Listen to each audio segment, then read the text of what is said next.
Okay. Tell us maybe about the official OS tablet. Okay. So I got the OS tablet hardware made up. I've been working on it for the last 6 months or so with a company in China called Huion. They're quite a big tablet manufacturer over there. And it's basically their standard 3x4 inch tablet with an OS design on the top. It's a really nice design. I'm really happy with it. Is it based on any particular current tablets? Yeah. So it's the Huion, their 3x4 inch tablet. It's pressure sensitive. You can use it for drawing. Everything else that comes with drivers. But yeah, I'm just pretty much looking to get that out there.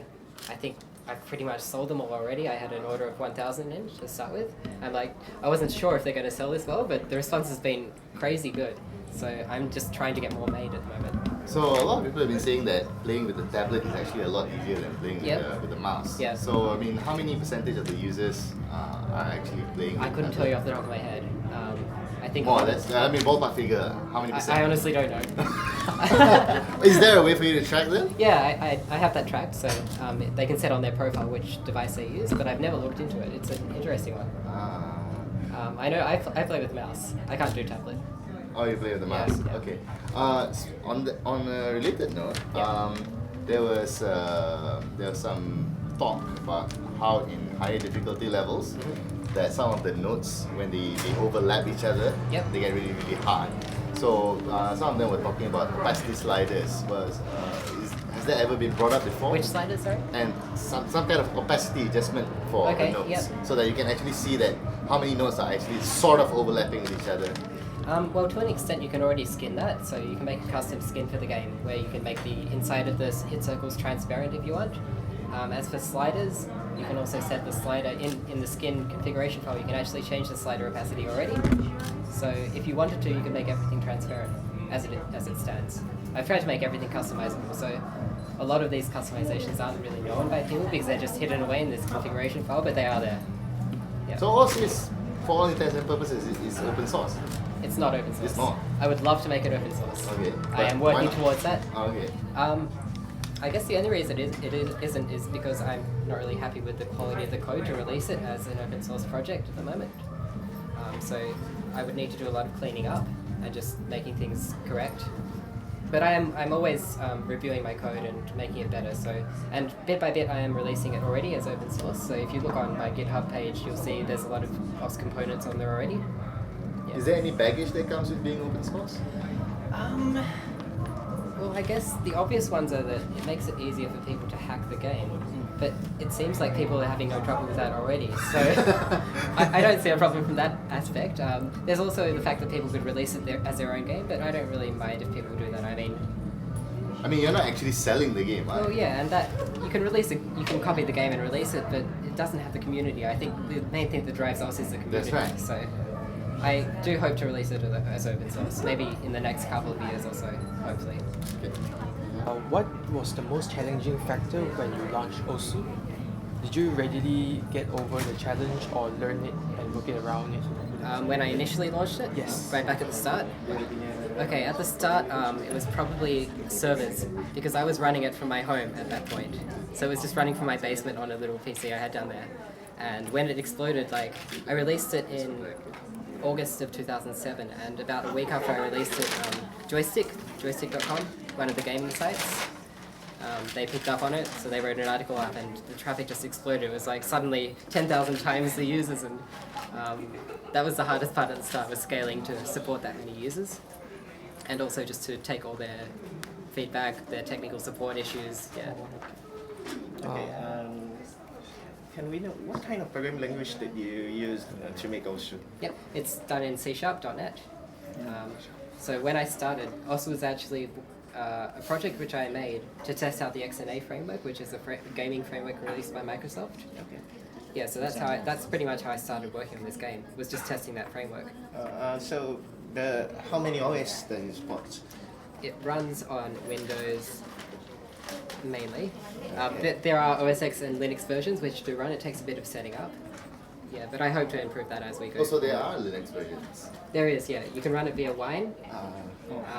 Yeah. There's a pre-bundled Wine installer which sets everything for up for you. OS X, you can use Bootcamp.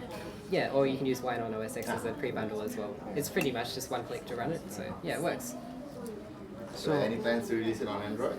Android, there's already a version on Android. It's not made by me, but It's a conversion of the conversion. Yeah, yeah. I find it quite buggy actually. Yeah, I haven't really Yeah. played it, but I've seen videos and I don't really approve the quality that much. Yeah.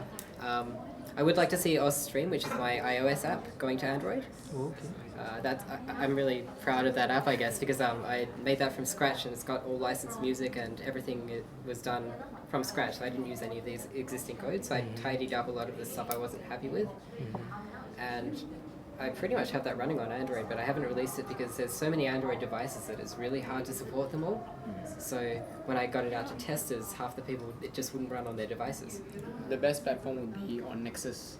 Nexus, yeah, just supporting the newer hardware. That's right. Yeah, I'm looking to do that, so hopefully in the near future we'll have Oz Stream. You mentioned just now that that to you your code is still not good. So when is it good? That's a really hard one because it's always like a moving target. Yeah. As I learn more things, I want to change things more and make them tidier. I'd say everything I've written after 2008 is good enough to release open source, but everything before that, there's a lot of code which is still remaining from that early era. The legacies. Yeah. Okay. And even though it's not like that much code in the whole app, in the larger view of things, because it's like really ingrained in the center of things, it's hard to fix that up. Okay. Are you planning for any future modes for Osu? Future modes? Yeah. I would love to see more modes. The only reason I'm not putting more modes in faster is that every time I introduce a new mode, it comes with a lot of baggage. Like there's going to be a new community coming in that really like that mode if it's an existing game Especially mode. the keyboard. Yeah, well, you've seen what happened there. Yeah. Like a lot of people bringing in their own views on how the game should be, and I'm like, I want to make it more of an OS kind of feel. Yeah. So there's that, and there's also handling new beat maps, so new styles of beat maps, getting the editor set up, getting the approval criteria so people can actually get the maps ranked. Yeah, so there's just a lot of things to consider when making new modes, but I do want to make some. I'd love to see, like people have asked for a Toho kind of mode. I really want to see that happen. Wow. Yeah, even if it's like completely automated conversion, just using the existing maps out there. Yeah. So one last question. Yep. A few days ago, the Malaysian community asked you about whether you tried durian or not. Durian. Yep. So have you? I haven't tried it yet. Oh, that's too bad. But I heard it's banned from my hotel, so I can't take it back. So can you move from Australia to Japan? Yep. So how's the experience of moving, and was it an easy decision? I've gone to Japan, like this is my 7th trip there. So I've been going back and forth, like I usually escape the Australian summer and head over there because it's really cold. But yeah, this time I thought I'd just give it a try staying longer because I'm not sure if I want to live there or anything. And I have some friends that work there, so it's nice to be able to work with them. Most of my Australian friends have actually moved to Japan to work, so I'm just really joining them again. So was it not actually settled there? Yeah, yeah. So it's just like an extended vacation. Exactly, I'm on a working holiday visa, so it's not anything permanent, but like going forward, maybe I can make an office there, an OS office. I'd love to have a physical presence for OS where I could get people to come in and play the game and play on the arcade units. So any future plans for Osu beyond what he has asked just now? Yeah, I've got so many plans. Can you share any of them in the pipeline that you're willing to review? In the short term, I'm actually currently rewriting the whole options menu. So the options will be available from anywhere in the game now. Okay. So you can just pop them out from the side and change anything on the fly. And because of that, it's also completely searchable. So you can just type what option you're looking for, it comes up. Nice. And it means I can add new options really fast. So I'm planning on making a lot more of the game customizable. So all these things people have been asking for as an option. Sounds modular in that sense. Yeah, yeah. Okay. Other than that, I have a website redesign in the pipes, the new modding system, the new bitmap approval system. What else? Yeah, there's a lot of things happening. What do you have to say to your fans in Malaysia? keep playing the game. Enjoy yourselves. I mean, if you have any comments or any feedback, then throw it at me. I'm happy to hear anything you have to say. Okay. So yeah, just keep enjoying yourselves, and Where can they stalk you to actually throw comments at? website is the best place. Okay. Like the feature request forum, I always read that. Like, there's a lot of feature requests that come in there, and I don't always reply, but I always read them. So yeah, Okay. if you have any feedback, Cool. yeah. All right. I thought of a question. Yep. When you start developing your game, right? At first you start out indie, right? So indie is very hard. So do you have any word of advice for the people who are? That's Yeah. right. Indie development. I don't know. You say it's hard, but I don't think it is hard. I think these days there's so many options for indie developers out there to start with. Like you have Unity, you have the Unreal framework. What do they call it? Unreal Engine. Yeah. And I mean, with those, you don't even need to know how to code to get into it. And if you don't have a budget, then like for artwork or whatever, or music, there's a heap of free music available. You just search Creative Commons online, or artwork. You can find people that are willing to do it for free, or just like draw it yourself and get the game running, then get people interested in the game and work from there. Get some artists on board as you go. So I think rather than worry about making it, just start making it. Get going and see how you go, and take it from there. If it's actually a good idea, people will jump on it and be like, hey, I like that, I want to help out, or they'll just keep playing it and bring more people into the community. Yeah. Nice. Okay.